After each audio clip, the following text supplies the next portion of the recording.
Mesdames et messieurs, bonsoir et ravi de vous retrouver pour ce flash d'information.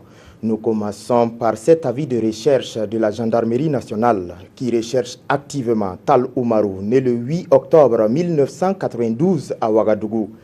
Il serait impliqué dans de nombreuses attaques à main armée dans la ville de Ouagadougou.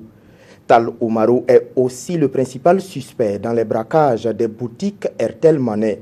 La gendarmerie demande à toute personne qui aurait des informations pouvant permettre de l'appréhender d'appeler le 16, le 17 ou le 10-10.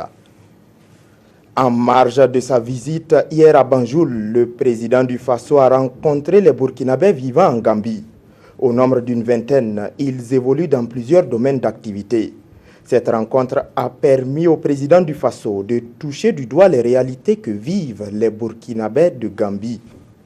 Quant au Premier ministre, il était hier en visite dans la vallée du Sourou. Il est allé discuter avec les producteurs pour relever les difficultés auxquelles ils sont confrontés.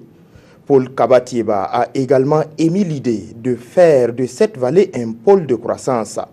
Il projette ainsi des actions pour concilier l'agriculture et l'industrie de transformation. L'heure est à la présentation de vœux à la Bourse du Travail.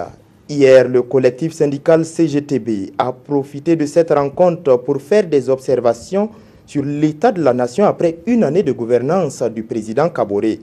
Les questions de sécurité et de mise en route du PNDS ont également fait l'objet de critiques.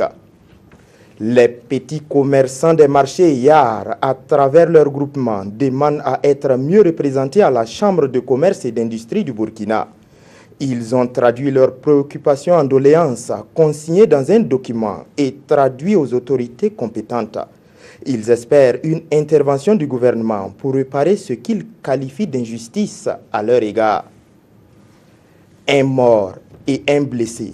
C'est le bilan d'un drame survenu ce matin dans le quartier Saint-Léon de Ouagadougou.